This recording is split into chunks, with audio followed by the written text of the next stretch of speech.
Attention Austin guitarist, are you in need of setup or repair on your axe? Well, I have the guy for you. That's my friend Jason Swedberg over at J. Scott Lutherie. You can find him at J. Scott Lutherie on Facebook.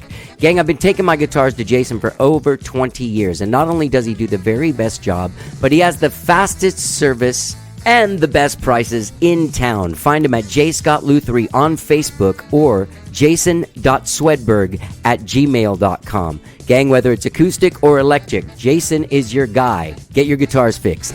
Hey gang, are you a fan of podcasts and Law & Order SVU? Well, I have the show for you. The seminal SVU podcast, Munch by Benson, is the twisted love child of co-hosts Adam Schwitters and Josh Dugan, celebrating the splendid and often wildly inappropriate lunacy found only on Law & Order SVU. Each week, Adam and Josh walk you through a random episode of SVU, all while sharing their smart and hilarious insight. Find Munch My Benson wherever it is you stream your podcast, or go to munchmybenson.com for more info. That's Munch My Benson. And you may ask yourself, well, how did I get here?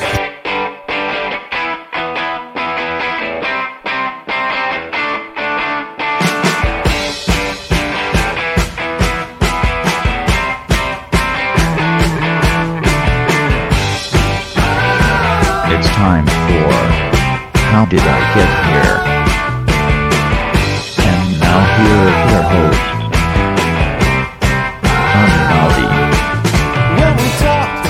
Johnny. All right, hello, I'm Johnny. I'm your host. Welcome to the show. I hope you guys have all had a good week. It's been a good week. We got the first round of the vaccine. Got to go to Buc-ee's. Sorry, I have an audience today. So I'm just going to go ahead and work that. Don't normally have an audience for anything. I don't even talk fucking face-to-face with anyone anymore. Vaccine, got the vaccine, shoulder hurt. I felt a little dizzy, but I'm overall okay. Took some Advil, had some coffee, ate some food, and getting it back together. Playing another wedding with Skyrocket this weekend, and maybe I'll be half as nervous as I was last time now that I have at least one shot of the 2-shot vaccine. I wonder how much the half vaccine. Do you know? Has anyone ever told you how much the vaccine, half a vaccine protects? No. Okay. Not at all. All right. Reading about it right now.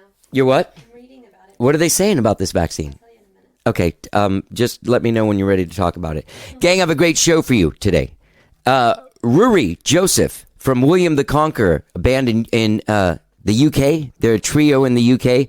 They have a brand new album out called Maverick Thinker. It's out on vinyl, on CD, on all of the, I guess everything but cassette and 8-track.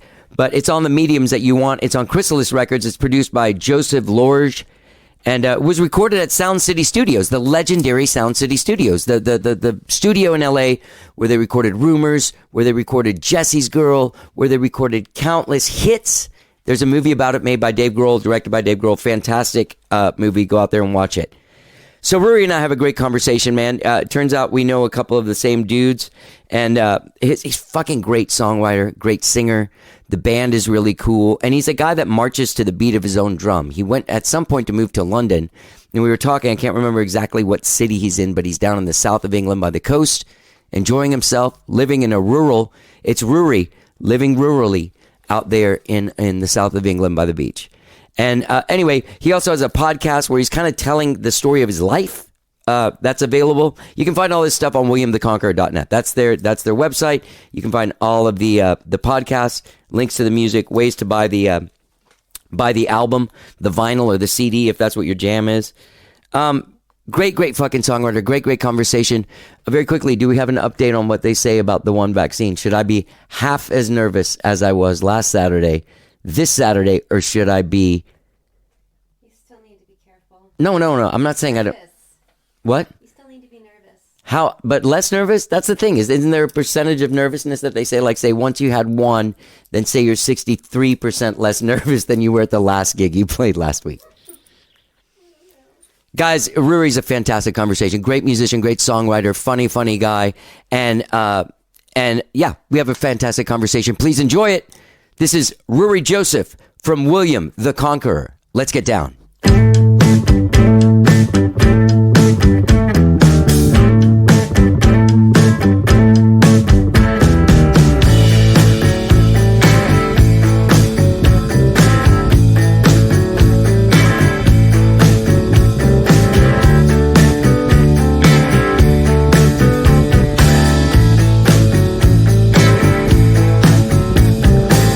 flight to a broken home from your imagination. You had a ticket long before you had a destination. Don't take my word for it. Just say Yeah, not too bad. How are you? Doing good. How do I say your name? However it comes to mind. Come on. It really doesn't matter by this point in my wanna life. say No one's ever got it right. It's meant to be pronounced Rurie. Rurie. Okay. Rurie, yeah. Okay. Like Rory with a U, I suppose, you know. Yeah. That's good. So it's just going to be And you today? You're Johnny, right? Yes, sir. All right? Yeah, that's right. Awesome. Yeah. Perfect. I have that problem with my last name, Gowdy. It's Goudie, Gowdy. and I've always been like Goody and Goody. Yeah. Uh-huh. Even people that might like try and think it's European, and they'll be like, "Oh, hey, Mr. Goody, because I live in Austin." Uh-huh. Hey, and speaking How's of that, yeah, go on. just real quick. Speaking of that, have you guys been here? No, we've never been to Austin. We've been to Nashville a couple of times, Yeah. but that's as close as we've ever got to Austin. Love to go. Yeah, I know that people listening to this that might not know who you are from here, because that's where I live. I think they're going to freak out on your band. Let's hope so. Yeah. Let's hope so. Yeah, your band's incredible, and you're just an amazing songwriter, man. Oh, thank you very much. That's very kind, Johnny. Thank you. Seriously. I was Right on. I was very stoked. I got the info from your publicist, and it took me a couple days. But when I went to go listen to it, I was like, "Where are these guys from?" Because you really do. There's an Americana quality to you. Oh, yeah, definitely. Yeah. I think that's just from the influences I had growing up. You know, it was all American stuff. So it's just kind of seeped in, I suppose. Right. What part of England are you in? So right now I live in a place called Cornwall, which is in the very, very southwest. It's like the very, very bottom southwest little corner of England. Been here for about 20 years now, I suppose. Oh, it's wow. Nice. But, yeah, beautiful. Yeah, very Is cool. there- It's a nice. It's cut off enough that you can kind of do your own thing creatively. You've got nobody looking over your shoulder down here, which is nice. You know, I've done that thing of living in London, but it's just too much networking going on there. I like the space. Yeah, that's a good choice you made. But also, like, then how do you? Your band is based there in Cornwall. Well, kind of. When we first got together, we all lived down here. Now the drummer lives in Bristol, which is about 3.5 hours north, and the bass player Naomi lives another hour south, down in Hale. So we haven't seen much of each other over lockdown, obviously. But when we first started, we all lived in Cornwall, so it was much easier to kind of get together, and that's how it all started. But you know, it's okay. Is there like a scene in Cornwall? Like a music scene? Like, how did you guys meet? Yeah. There's enough of a scene that we've met. It sort of comes in waves because there's a couple of music colleges down here. So there's Truro College and there's Falmouth College that have good music programs. So what will happen is you'll get an influx of new students coming down to study music, and then the scene will explode because there'll be all these new bands. But the problem is, because we're kind of cut off from the rest of the island, if you want to take it seriously, if you actually want to make a go of it, making a living out of music, it's hard to do from down here. So what tends to happen is you have this big influx of a scene and all these new bands, and then they'll all kind of move away as they finish college, and they'll go to Brighton or London or Bristol or Manchester, and then we kind of dip and there's no scene again, and then we kind of rise up. It's a strange one, but I kind of like it for that. I've been very lucky to be able to maintain a career from down here, because I think it's quite rare. But What kind of gigs do you play there? Like, before you, like, what kind of shows do you do, or did you do before? At the beginning, it was pubs, just playing in bars and nightclubs. Anything that was going, really. Can I ask you you- have a lot of Sunday? Yeah, of course. I don't want to interrupt you, but real quick, when you're playing these pubs and these nightclubs and shit, you oftentimes you'll get a gig that's longer than your repertoire is, so then you have to throw in covers, or even worse, you have a guy or a lady that owns the place that's like, "Hey, man, We're gonna have to hear the Cars or Mumford and Sons or something. And to be honest, your voice and your delivery is so unique unto itself. I don't really want to hear you sing someone else's songs. Good, because I can't. That's a good job. That was the question. Yeah, I was quite militant in the beginning. So, I mean, we're talking like, I don't know, 12, 13 years ago now when I first started playing on the scene. I was kind of like that, because I'm baritone, so I can't do covers anyway unless people want Leonard Cohen or The Doors. That's kind of it. Yeah. So I went about making a point of making sure I wrote as many songs as I could so that I always had enough to fill out the sets. Because, down when you first start, it's the sort of minimum requirement is that you play 2 45-minute sets, so you're looking at an hour and a half of music. Right.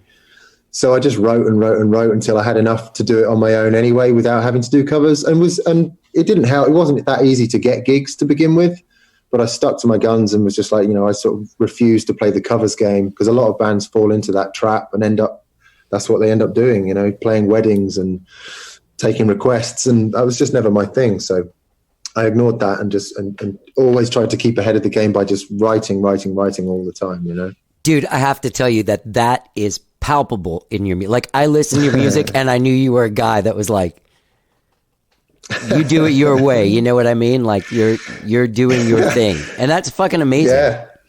Oh, good, man. It's hard to do that.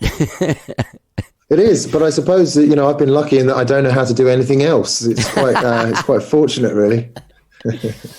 So, man, this album, Maverick Thinker, is fantastic, but this podcast will air after it already comes out, but it comes out this Friday. Who is this guy, Joseph Lorge? Is that how you say it, Lorge? Or Joseph Lorge. He's an engineer, producer based in LA. He is great. I mean, he does a lot of work with Blake Mills. He works at Sound City, so he's done all sorts, man. He's just a cool guy that we happened upon and became friends and had a very, very similar understanding of what we wanted the record to sound like. And it was easy. It was a really easy album to record. I mean, it must have been easy because we got cut short because of the lockdown, but we'd finished anyway, pretty much. We had a couple of things left, but we kind of wrapped up in plenty of time just because it flowed so well, Right. It was nice. Serendipitous, yeah. It's you guys. Interestingly, he was... Sorry, go on. No, you please. Go ahead.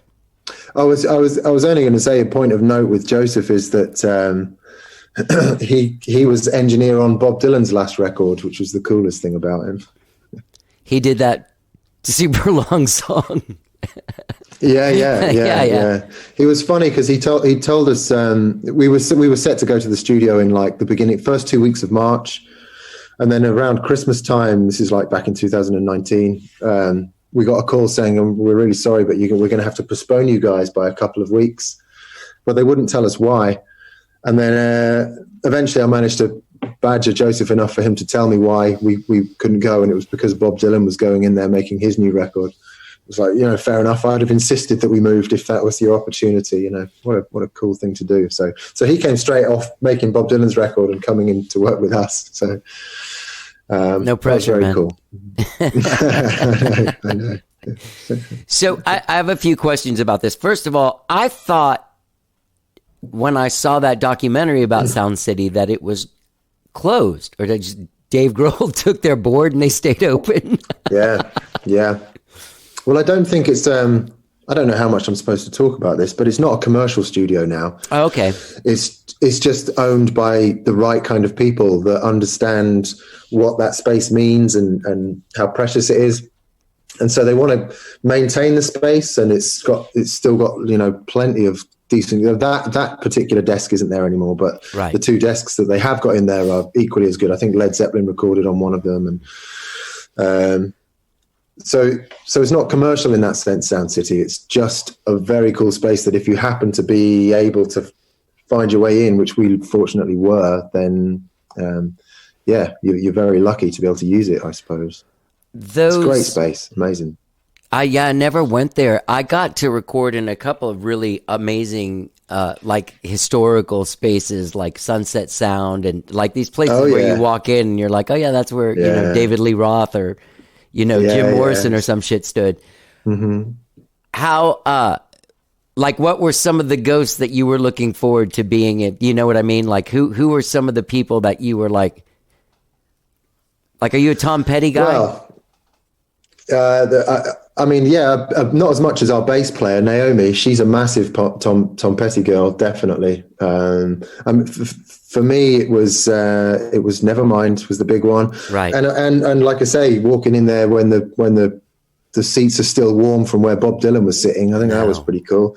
But I mean, going back to my youth, you know, Rage Against the Machine, Neil Young's recording there, Fleetwood Mac, obviously, it's huge. But me personally, try not to think too much about that stuff because you're supposed to be there working, you know, and you've got a finite amount of time to get your stuff done. So I had maybe 10 minutes when I first arrived of just kind of standing and looking around and trying to take it all in.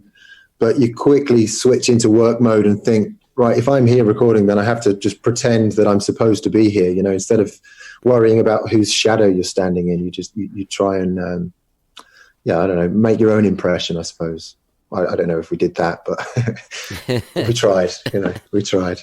You know, it's always fucking great being in those magical places because you feel like you're part of it. You know what I mean? Like you're like, I'm here, you know? Yeah. Big time. I mean, recording the drums in the same room that Dave Grohl recorded the Nevermind drums in is, of course, it weighs on your mind when you start, but like I say, if you don't switch off to that, you're just going to be a nervous wreck for the whole time you're recording there. You have to quickly kind of zone it out. And that was a good thing about working with Joseph. You know, he knows the space inside out. And he was dead calm. So we just kind of fed off his casual attitude towards it all, you know? Yeah. It's cool though. When you have lunch in the foyer or whatever, and you look at all the discs that are framed on the wall and see all the cool records that have been made there, it's hard not to stand in awe sometimes, you know? Of course. Yeah. Yeah. So you guys went in there. Yeah, the other question that I had was obviously, I'm going to say I'm 99.8% sure that you recorded that live. Like you guys recorded live. Mm-hmm. Yeah. Okay. Yeah, 100%. Okay. Yeah, all of it. Yeah. It would have to be because it's your sound itself is so organic that I don't think there's really another way to. No, and we have tried that. We've done that before. Our first album was an album of mostly sort of tracking things because we made it in my garage and only had 3 microphones. So we physically couldn't record all of us at the same time anyway. So we have done that. And when we do the demo process, that's how we do it, is piecing things together. But there's no substitute for recording live. You never know what nuances are going to come out, or, removing the metronome, removing a click track, just to give you that little bit of freedom to move around. And that's what you guys did? I can't believe I avoided it. You let it breathe? Yeah, absolutely. There's a couple where we maybe had a metronome to play to because we had a drum sample in there or something, but essentially we're just trying to capture exactly what we do live. Was that like I don't know why Jesus Died a Young Man? That's like a little drum yeah. So that had a little loop on the beginning. That's one of those JJKL keyboard drum sounds, Yeah, it's a weird one. We had to cut it out because it was so old, this machine, that if you left it running, it would change tempo. It had a mind of its own. So we had to record 4 bars of perfectly timed drum machine and then just loop that. Otherwise, it was a no go. But it's a cool sound though, right? Yeah. Good. Yeah, it's a really fucking cool sound. So. What was the other thing? I was just about to ask something, but then that drum machine thing threw me. I love drum machines, man. I'm crazy about them. I almost bought this. Those Boss ones. I Can't Go For That. The Hall & Oates song. What? I think I know it. Is that the famous the Japanese one? Is it? Is that a Japanese drum machine? The CD, whatever it's called. 808. No, it's not the 808. It precedes the 808, but it is a Roland or a Boss product, and it has those rainbow buttons like in the 70s and early 80s. Cool. Their thing was kind of rainbowy, but it only has 10 beats on it, and one of them is exactly that All the Notes song. But I went to go look at one of those things at a very hip synthesizer store. Mm-hmm. Those things are like $1,800. Really? Yeah. Just for the little box. Yeah.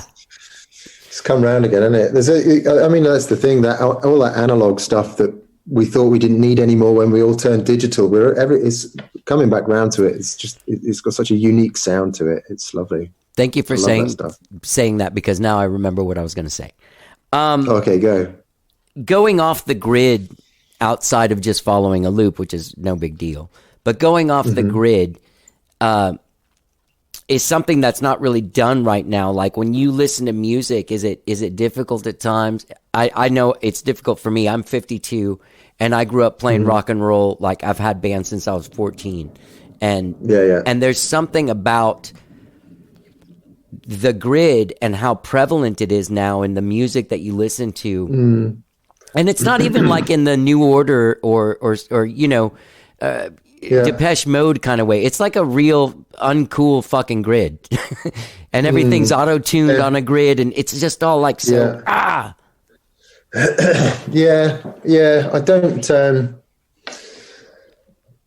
don't know why that is. I suppose that's the aftermath of everybody being able to make music for themselves. You know, where do you start? You start with the simple things. If you can auto-tune your voice, I have this conversation with my daughter quite a lot because she sings and she doesn't need auto-tune. She's got a great voice, but that generation of thinking that to have a great voice means you always sing in tune. You know, like all my favorite singers don't sing in tune. Bob Dylan and Tom Waits or Ian Felice. You know, it's about the character of the voice as opposed to the perfection of it. But I guess that's a harder thing to articulate to the new generation coming through, because they're so used to hearing everything perfectly in tune, which is a strange thing, I suppose. But I don't know. I have this. It's a bit of a dilemma, really, because on the one hand, I think everybody should get into music, and everybody has the right to make music and create and do whatever they want with it. Yeah, absolutely, yeah. But at the same time, it does. You know, it's. I mean, I don't know how to get on with Spotify or Apple Music or any, you know, there's just, I don't know where to begin. I don't know how to start searching for music. There's just too much stuff there, you know? So I find myself withdrawing and listening to a lot less music than I used to, definitely, just because I haven't made friends with a way of consuming it so far, you know? That's interesting. In the digital age. Yeah. Well, it's kind of sad, but I was a CD generation kid, you know. I was a big fan of the CDs. Yeah. And I do like vinyl, but digital, I haven't. It is amazing. It's amazing if you think of something and you want to find it, or, you know, it is all there. It is incredible. But as a music fan, I don't know. I'm not comfortable with algorithms being thrown at me to tell me what I should or shouldn't like. It's just not my thing, you know. I haven't found a way in yet. I'm looking forward to it if I can. Not yet. How did we get onto that? Oh, you were talking about the grid. Yeah, going off grid. Yeah. Yeah. Just from the first listen to your album, I felt that. I was like, okay, this guy doesn't give a shit about the. It's kind of loose. Yeah. Well, that to me, that's you're capturing something. It's not music by numbers. You know, it's like Jackson Pollock style. It's like I feel like we're quite an abstract band, even though we might sound quite uniform because we're only a 3-piece. The abstract nature of it comes in when we're loose, you know, and like part of the thing of not rehearsing for gigs and things, and always trying to maintain that adrenaline, some kind of energy that's going to throw something new up every night.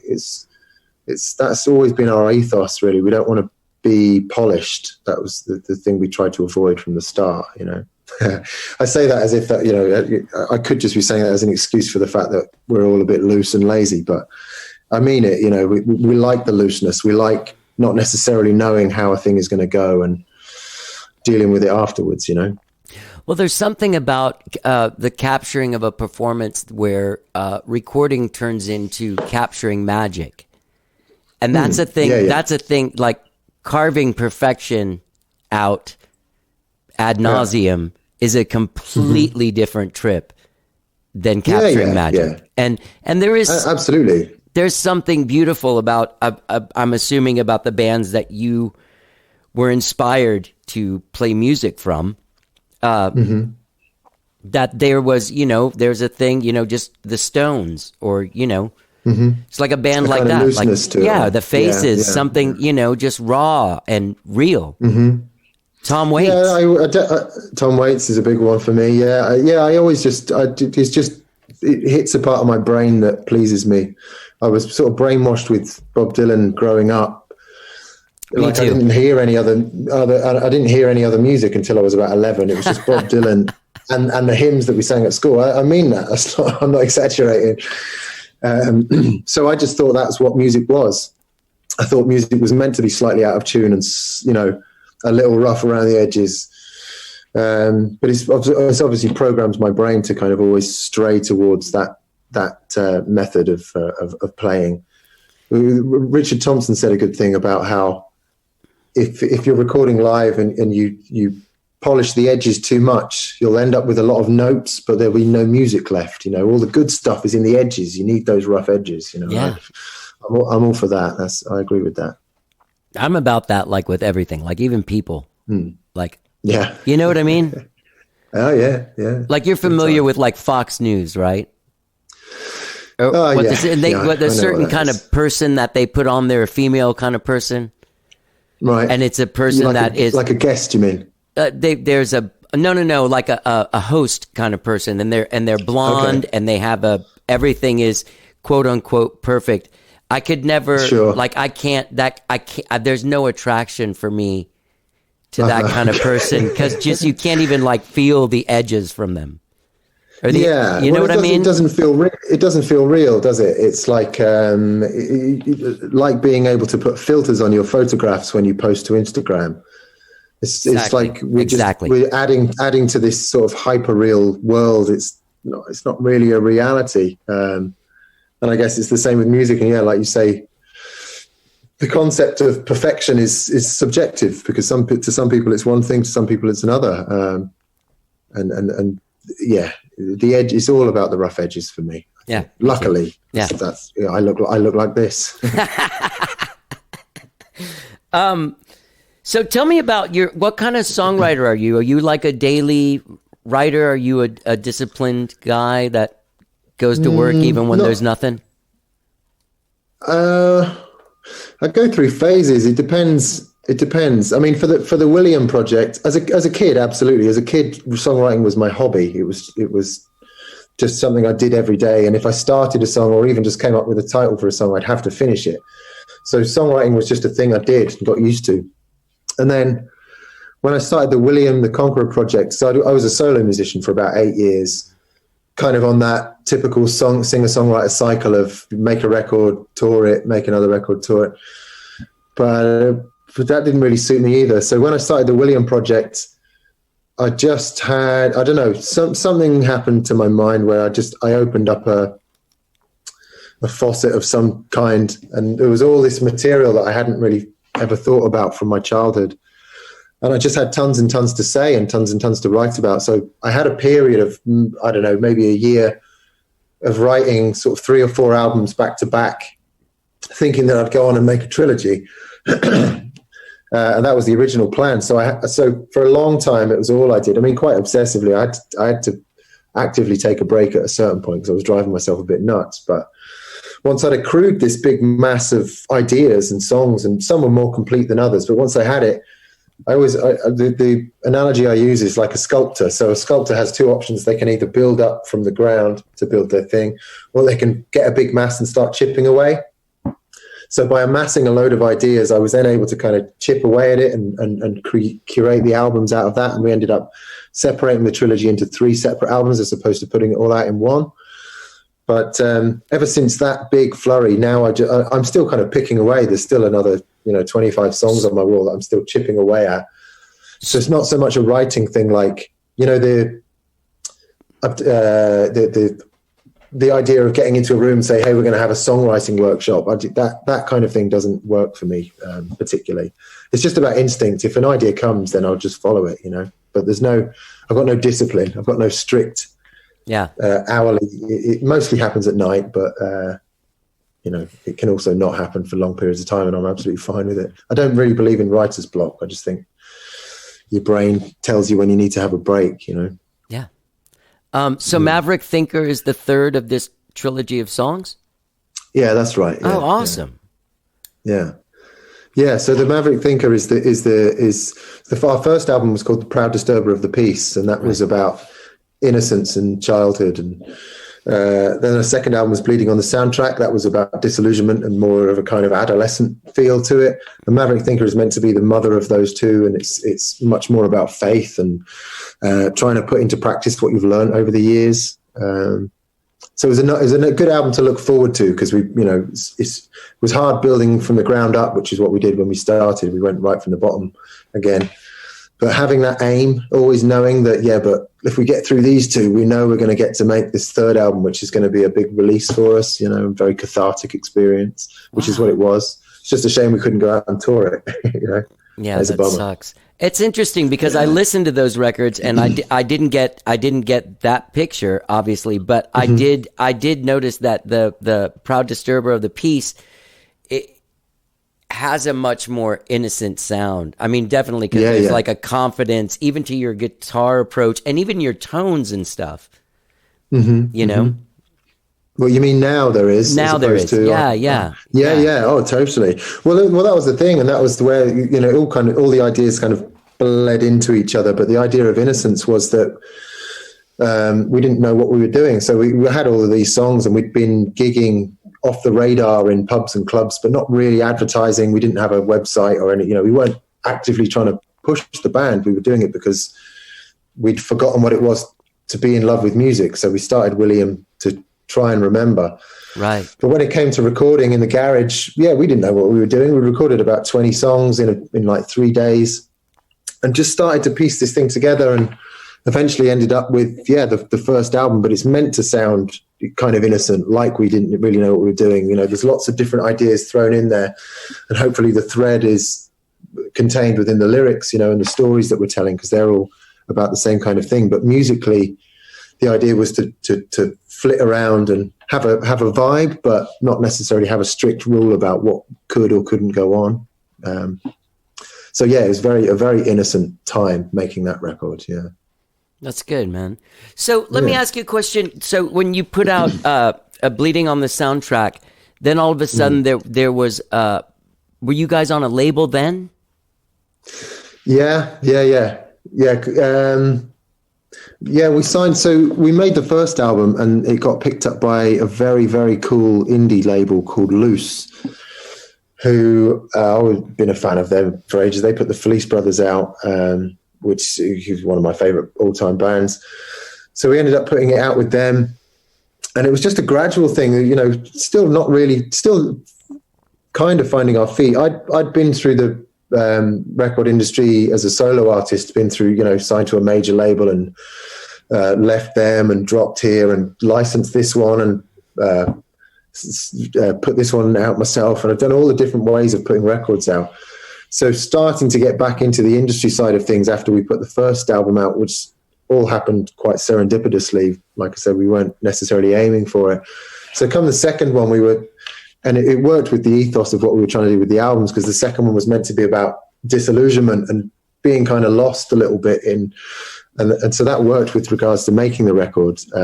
Luckily, we made it with Ethan Johns, who managed to hold us all together. Oh, really? And yeah. Which was again just a stroke of luck, a real good piece of fortune.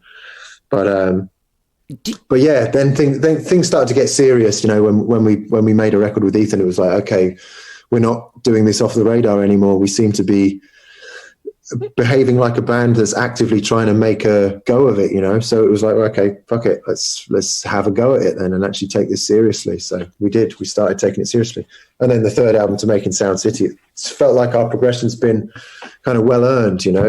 Nothing's been gifted to us. It's been good. No, you definitely. There's no you're fucking great.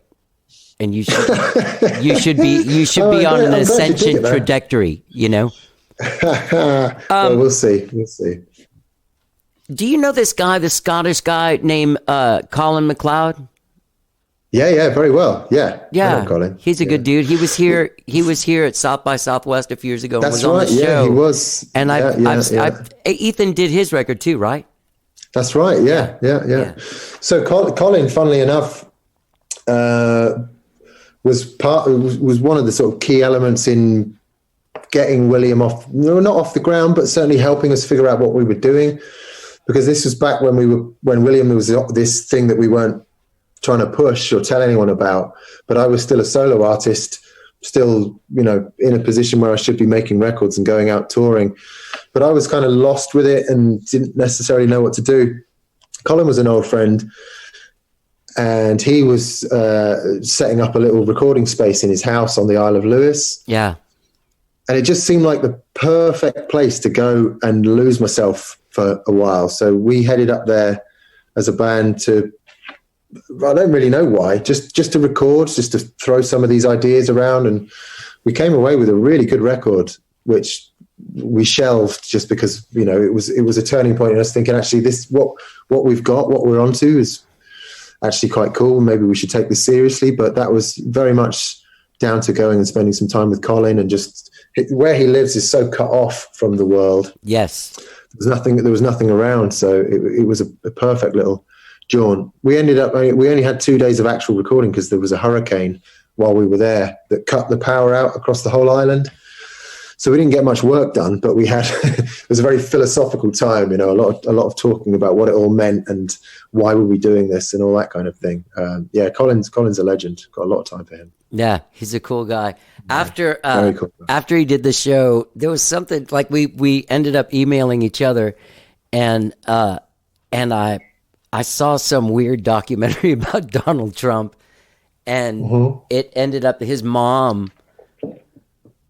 I think his mom was a MacLeod from the Upper Hebrides, wherever it is that he lives. Really? Right? Yeah, he's got Scottish connections, hasn't he? Because he made that golf course in Aberdeenshire, didn't he? Yeah. And so I was telling, I was in Miami visiting my family. My family's Cuban, but there's some Scottish heritage behind there. And okay, cool. And so I was telling somebody like my dad, I was like, yeah, and this guy, you know, out of the blue, I emailed him because I think he might be related to Donald Trump's mom. And he basically wrote back, and he's like, yeah, some level of kinship. And so then my dad was like, what's his name? And I'm like, oh, call him MacLeod. And he's like, well, he's probably related to us because there's MacLeods in our family too. So I wrote him back. And Colin's response was basically like, everybody that has ever been living on this island is related in some way. Yeah. Island life. Yeah. Totally. Gold. So what kind of touring were you guys doing for Bleeding on the Soundtrack? We were very much on the I suppose, what would you call it? What would you call the scene we were on? You know, venues, clubs, festival slots, not, you know, capacities of like, I don't know, 200-300 people sometimes, maybe a bit bigger in certain areas, like up to 1,000 down in Cornwall.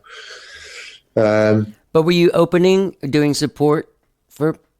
We've never really done support tours. Although, actually, having said that, we opened for. Do you know Danny and the Champions of the World? Do you know those guys? No, but that's a great name. Great band. We opened for them on a tour, but no, I mean, mainly we would, because there's no money in doing support tours. No. They're great fun, and it does, you know, you get put in front of an audience, but there's no money in it. And we are obviously trying to make a living, so we were more active in just trying to establish ourselves with our own circuit. Yeah, it makes me very sad actually talking about just thinking of on last year. We started the year we went to Sweden. We did a tour of Sweden, and then we did a tour of Spain, which is easily our best tour so far. Then we were in LA recording the album. You know, everything was just lining up perfectly for us, and absolutely gutting to have it taken away. But we were talking about it today because we've seen each other maybe twice since last March as a band. But once this lockdown's over, we're going to, you know, try and get together and start working on some new stuff and just try and rekindle something. It's sort of forgetting how to play, you know, forgetting how to be a band. We don't rehearse, but we toured enough that we were always kind of evolving, you know. That evolution has kind of just got kind of cut off, but we'll get it back, I'm sure. But, yeah. Can I ask you this? Because I had a trio in the 90s for like 2 years, and the the dynamic and the ability to turn on a dime in that, for some reason, the trio's easier to sort of like jam in if you want to. Right. You know Okay. what I mean? Uh-huh. And sort of like Yeah, do yeah. things differently. Even like somebody like Dylan who would play something. I mean, he's an extreme example of it, but you can change things up in the moment and probably Yeah. not lose your drummer and bass player. Naomi Yeah, and Harry. absolutely. But Yeah, that, I mean, Harry, yeah. that seems to be an easier thing to do in a trio, and I've always wondered: is it the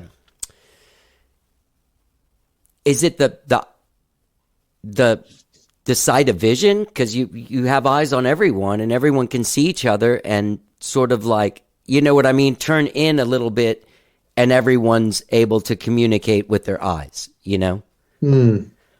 Yeah, maybe. I think it's going to sound like I'm trying to take credit for this. Like they're the solid rhythm section. They're just like, they're the ones keeping me in time 100%. I'm all over the place. But something I try to do with songwriting, because I write the songs with them in mind, is just allowing spaces for those, like you say, the nuances where you get to turn things on a dime or drop things down or pick things up. There's definitely something in only being three of you that makes it easier to communicate on stage. But I do think making sure the songs are written with us in mind, as opposed to just like, I'd never kind of sit down and write a song and just say, that's a great song, I wonder if it'll suit the three-piece. They're always in my head when I'm writing. So we don't do a lot of jamming, so to speak. But in live situations, that's another thing that gets thrown up, is the surprises when you don't rehearse and get polished. There'll be lots of sections in certain songs where it breaks down, or like you say, dips or gets lifted, and it's a piece of cake to just turn around to Harry and Nay and signal somehow that we're going to carry on, or this is getting boring, let's change it up or whatever. But everything happens within the constraints of the song. You know, it's like the song is the king in our world, I think. So long as the message of whatever it is the song's trying to say doesn't get lost in, a load of fret wanking or unnecessary showy drum solos or anything like that. It's everything kind of falls back into whether or not it serves the song. Sometimes that might be a 5-minute interlude where no one seems to be doing anything other than dicking around, but I don't know. It's an instinctive thing, I suppose. But yeah, jamming's never been my strong point. I'm not much of a jammer. Most of William's songs are in open tuning. So I used to, when I was a solo artist, singer-songwriter, acoustic guitar stuff, I went on tour with a guy called John Smith. Do you know John Smith? Mm-mm. He plays guitar he's played guitar for everyone, but he plays guitar for Lisa Hannigan and Leanne LaHavas.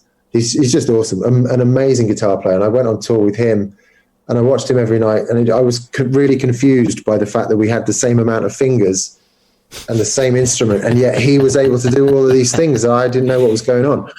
So I sort of realized that, okay, I'm not a virtuoso. I'm absolutely not a virtuoso. I understand songwriting and I understand words and lyrics and storytelling, but I'm not a musician. So with William, I just decided to do something that I hadn't really done before, which was just put it in open tuning and figure out how to tell stories with that. So I've heard David Lynch say, when someone asked him about how he plays guitar, he just says, I put it on my lap and I see if I can make it sing. And that's kind of what I do. I don't know any theory. I don't know any, I'm not dexterous. I can't play you fancy solos or nothing. It's all just, it's all about feeling, just whether or not the guitar is making the sound I want it to. That's all. Right. Yeah. That always goes along. Did I answer your question there? Or? I think so. That goes along with my philosophy. I don't know if you're a fan of Star Wars, but it wasn't until I was well into my adulthood that I realized that all of my spiritual pursuits involve the creation of music, and that it's all wrapped up in Star Wars. like the Jedi right, thing, okay. like letting go and trusting your feelings and not giving in to the dark side. Just like pretty simple stuff, but like that whole let go and trust your feelings thing is something that I believe is what makes music magical. Absolutely. I think you can tell if somebody's trying to do something to impress somebody else. Yeah. I had part of why I wanted to stop being a singer-songwriter was because it had become my job. Like, I made a living out of it, but that meant it was very important that I stick to the kind of blueprint of the albums I'd made already. So I couldn't stray too far from the acoustic guitar or the kinds of things I was singing about. It was quite sort of safe songwriting, I suppose.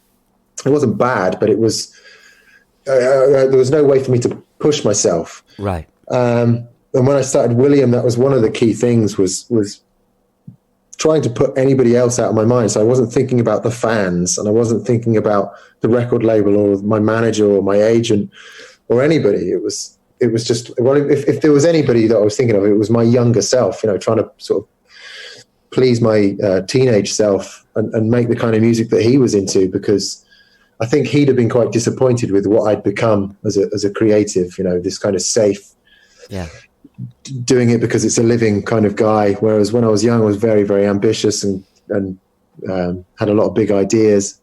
So William was very much about trying to tune into him and, make amends with how I disappointed him or something like that. You know. But it relates to what you're saying in that it was only about the feeling, you know, that this person that I was writing the songs for doesn't exist apart from in my head. So right. It was all about the feeling of what the songs were saying, you know? Yeah. I listened to part of the first episode of your podcast, and I'm pretty sure I'm going to listen to all of them, but I wanted to keep on going through the music. Yeah. What exactly are you telling your story from? It's it's like a meta biography. Is that what it is? Well, kind of. So I became a dad really young. So I was a stepdad at 17, and I was a dad at 19, and which is fantastic. But it did mean that I didn't have what people normally have, which is their 20s to process their youth. So I'd never really processed what I'd been like as a kid and as a teenager, and some of the daft things I'd done and stupid decisions I'd made. It was only kind of reaching the age where my kids had kind of grown up and were reaching the age that I was. I left home at 17. We're reaching that age that these things started to come to me, that actually maybe there was some things worth investigating. I might be able to find something creative out of it and do something, because I had all this collection of old songbooks from when I was a kid, that just hundreds and hundreds of songs, most of which didn't make any sense, but just occasionally there'd be something where I could really tune into exactly what it was I was trying to say, what I was feeling at that time.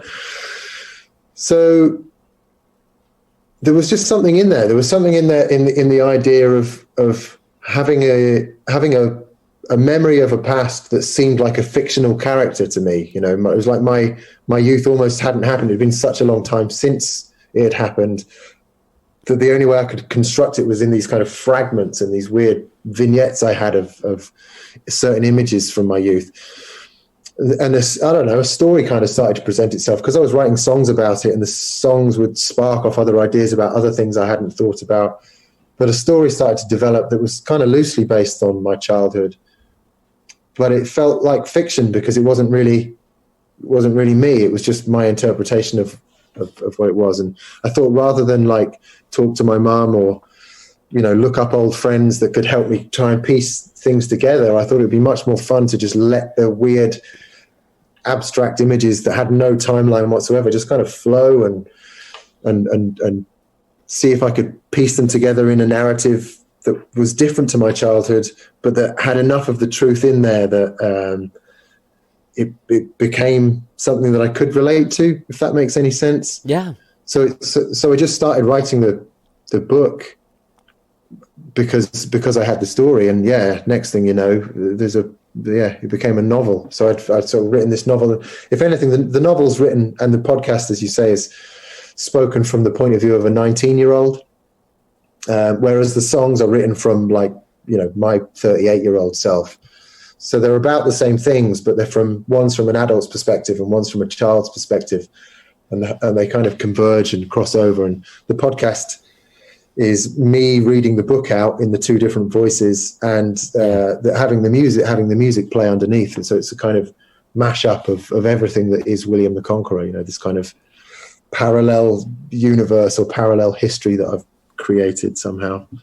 Yeah. But yeah, man, I'd be stoked if you could listen to it. It's had some nice feedback from it. It was good fun. It was a good thing to do. Good project. Yeah, that's a cathartic thing. Did you ever go through any therapy or anything? You ever see a therapist? No, I managed to avoid it. Like, times in my life, I've like definitely thought I could benefit from it, but whenever I come close, I just somehow seem to find a way of being able to pour whatever those anxieties are into the music and into the creativity. And again, you often hear creative people say, I think again, this second David Lynch sighting of the evening. David Lynch saying about counselling, he went to one because he felt like he should, and he said, look, is this going to affect my creativity? And they said it could. And he said, okay, forget it then. And he left. And I think there's something in that, because I'm very fortunate that I have a creative outlet in music and making videos and writing and stuff. So it just all goes in there. So I've never quite felt like I've needed to go to therapy. If I lost music and art and those things, maybe, but no, I seem to be able to. William is my therapist. Yeah. No, I get it. There is the sort of like, I don't think it's the will you lose your creativity. There's a thing. I mean, ultimately it is, but what I think we worry about in those situations is what's really happening is there's a drive to create, not just like being creative, but the drive to go forward, the drive to have an ascension into something, to get the fuck away from whatever's trying to pull you back to it. Yeah. You know what I mean? Yeah, absolutely. Yeah. And you're scared if you get calm that then that drive won't be there anymore. Like if there's nothing pulling you back, then what are you running to? Yeah. Oh, yeah. There's definitely a sort of tragedy in the fact that the best work, the best songs or writing, or whatever, comes when you're in the worst possible place. There's definitely some conflicts going on there, but I don't know. How much can you grumble about that? At least I've got it. At least I've got that outlet. It's it's not a bad thing. I never really realized, I don't think, just how much my songwriting was exactly that. Like I said before about going through these old songbooks, it was coming across songs that were clearly like written about like my dad's illness. Like my dad was a alcoholic growing up, and I'd find songs about it. I was like 13 years old writing these quite, not brilliant, but somehow profound notions about what it meant, what it was like growing up with an addict in the house. And I'd happen upon these things, and I think that, again, that's why the singer-songwriter career started to bug me a little bit, because I didn't really feel like I was writing about anything. I'd written so many songs as a kid. I could just write it. As long as I had like a few good lines in there and things sort of sounded like they were about something, I could kind of get away with it. You put a tune to it and then off you go, record an album in your shed. And I was a folk musician. I didn't really need to push myself too much. But it's incredible, really, how much you can pour in there. And I'm finding it, you can just keep going deeper and deeper and deeper into that pool of resources, because there's always something that's going to be bothering you in there. The world is a dark enough place that you'll always find something to write about, if that's your thing. Yeah. Was that why you left home at 17? Was family stuff? I don't want to spoil the book for you. Okay. No, not necessarily. No, we left. I moved to New Zealand with my mum and my brother when I was 13, 14. So I lived in New Zealand for a while, and I left home at 17 and moved back to England on my own with a guitar, sort of thinking that's I was obviously destined for fame and fortune. So that was my big plan. But then another set of strange circumstances meant I ended up meeting my future wife when I was 17 and kind of hooking up with her immediately. So I never got to, which is a good thing, because it would have been a disaster had I really tried to pursue that dream. I didn't know what I was doing. So yeah, I don't know. I've been very lucky that life is kind of always something. Maybe the universe must like me for the time being. It always kind of steers me. If I'm making some terrible decisions, I always seem to find my way back onto land somehow. Been very lucky like that. Yeah. Are you guys still married? Oh yeah. That's 21 years. Yeah. Wow, congratulations. That's not very common. Thank you, man. No, it's not these days. Anywhere. It's a bit sad, but yeah. But no, all good. Yeah. Yeah. Well, I wanted to ask you a couple of questions about who did that video for Quiet Life? Oh, in grainy black in and Venice, white. Yeah, on Venice Beach. So yeah, that was funny. So we were in Sound City, and we'd been, I don't know, we had like 4 days left of recording. And a very good old friend of mine, a guy called Luke Kellett, who runs a creative design company in Australia called Head Jam. I told him I was going to Sound City. I said, dude, you have to be there, because he's a great photographer and filmmaker. So I invited him over for the last 4 days to come and shoot some film and take some pictures of us. As he arrived, he came into the studio in the morning, having just got off a flight, took a few photos, but then was jet lagged. So he fell asleep on the sofa. And when he woke up, it was like, dude, we've got 4 more days. Don't worry. Go home, get some sleep. We'll come back in tomorrow. It'll be fine. But then the next morning we got told that we couldn't go back in because lockdown had come. So poor Luke had flown all the way from Sydney to LA, had like 2 hours to take photographs, and then was told he had to go home. Wow. Yeah. So then on the last day, so we changed our flights and we were due to fly out the next evening. So we had one morning where we thought, well, let's go down to Venice Beach and take some shots. And we got there and it was completely deserted. There was no one there because obviously everything had gone into lockdown. Right. But Luke had his Super 8 film camera with him. So he just kind of filmed us wandering around these kind of deserted Venice Beach, something out of The Walking Dead stuff. And pieced that little, it's like a visual poem together for the music video. It's beautiful, man. But yeah, it's a really interesting little time capsule because that was the day that we were on our way home and he was on his way home, and we sort of kind of the last time we saw each other, really. So it was probably nice to be able to use it. Probably felt exactly like it looks. Yeah. It was kind of scary. All grainy and drab. I always kind of think that I'd never been to Venice Beach, but I knew something of it in that it was meant to be this very vibrant place, and you'd have the homeless community as sort of part of the makeup of the area in some perverse kind of way, a bit like in Amsterdam, like the red light district is this sort of perverse part of the city, but it's still part of it. Yeah. But when we got to Venice Beach, there was only the homeless community there. There was nothing else. So we were just listening to lots of arguments about who had taken the shit on the pavement and where did they get the drugs from. And it was really, really bizarre. It was like the Venice Beach has sort of turned itself inside out just for the time that we were there. And yeah, it was odd, very odd. But yeah, I'm glad to have captured it. Yeah. Sure. How are you guys doing during lockdown? You got... All right. It's a bit bored. Families, yeah. Family's good, yeah. My wife's a key worker, so she's been working through the whole thing. My kids, my daughter just finished school as lockdown happened, so she's okay. She's on furlough. My youngest is still at school, but we're sort of homeschooling him at the moment.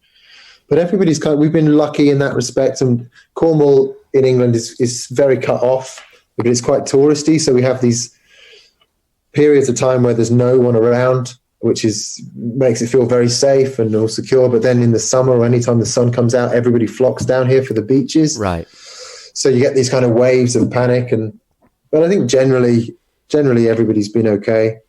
It's just about keeping yourself occupied and try not to go too crazy. Like my mum and dad, they both live on their own. So keeping in touch with them and trying to do what you can to act like this is normal or something. Yeah. Not get your hopes up too much. And, you know, I try not to have too many expectations about when gigs are going to come back. Even though I really hope they do, it's like a defense mechanism where in my head, I'm sort of imagining that there's no such thing as, in this world that I live in right now, there's no such thing as a gig. It hasn't been invented.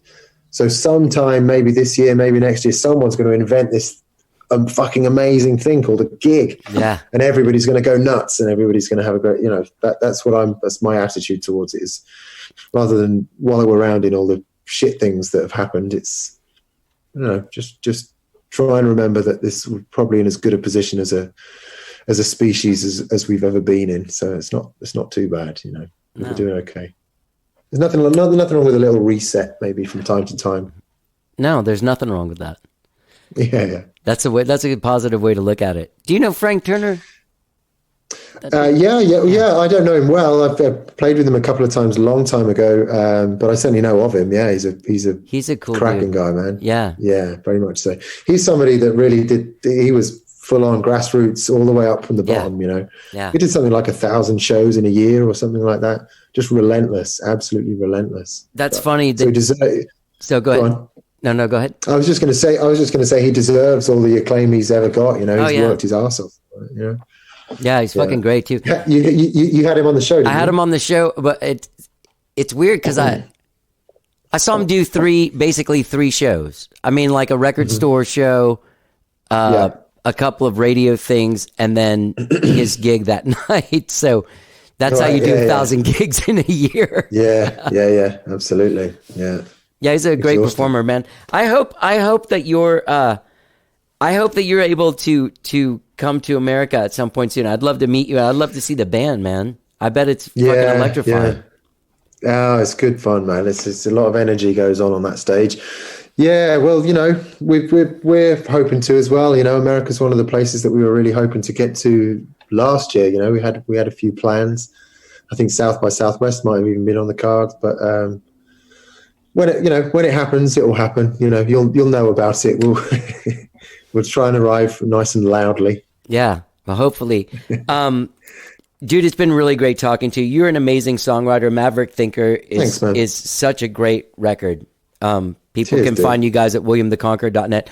Also, that's where you can find the podcast. That's right. Yeah, it's all there now. Seasons 1 and 2. It's all up. Yeah. Okay. And the book of the podcast will be out sometime later. I've got it here. That's coming out later in the year. Oh, awesome. So here's a book as well. Yeah. Well, full on, man. We're full onslaught. William the Conqueror onslaught. It's the onslaught. Yeah, man. Well, I will. I'm about to go walk 5.5 miles to keep up my health.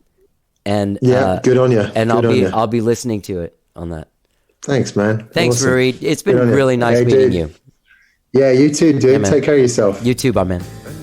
Thank you. Bye-bye. Home from your imagination. You had a ticket long before you had a destination. Don't take my word for it. Just say you'll do your bit. What a fantastic conversation with Rory Joseph from the UK trio William the Conqueror. Their brand new album out on vinyl and CD as well as all the digital platforms. It's called Maverick Thinker. You can find them at williamtheconqueror.net. Great conversation, man. What a cool dude. I hope maybe someday we can meet in person. Hey, gang, don't forget while you're out there checking out williamtheconqueror.net, don't forget that you can subscribe to this podcast wherever it is that you subscribe on podcast, be it Apple Podcasts, Spotify, TuneIn, Overcast, Stitcher, or the various other platforms.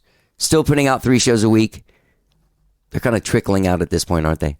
And then we're going to go back to the two show a week format for April. And also, I think I'm bringing back the From the Vault series. Maybe every couple of weeks I'll drop an oldie, but a goodie, if you know what I mean. Any word on the vaccine? All right. I'm looking it up right now. It's just not very often there's a girl in my room. Except her, you know?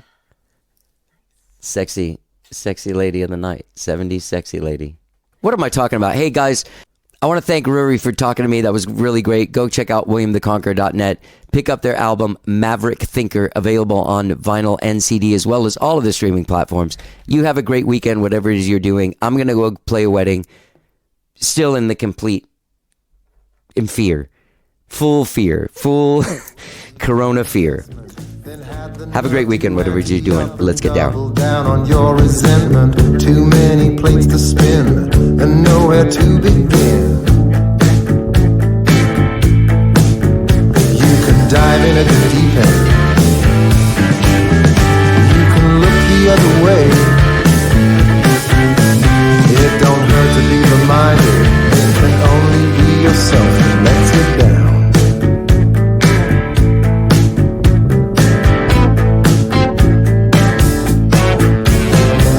Saw yourself the virgin loaded up and on a mission with 50 live grenades and not a slither of precision. They rightly laughed, straight away they passed. From one end of the spectrum to a prison in the middle, the execution music played on someone else's broken fiddle. Don't be ungrateful, mind. Good luck is hard to find. You can leave it where you found it. You can keep it on the steel. It don't hurt to be reminded. It can only be yourself that lets you down.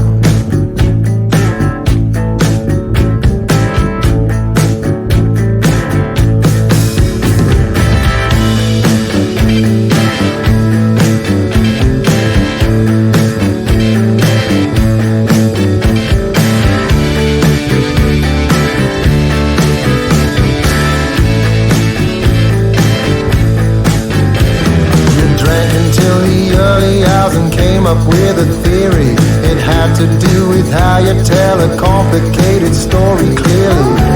They scratched their heads, they fancied safer bets. A lifetime in the shadow of an idol of your making, returning to your roots because you failed to bring home any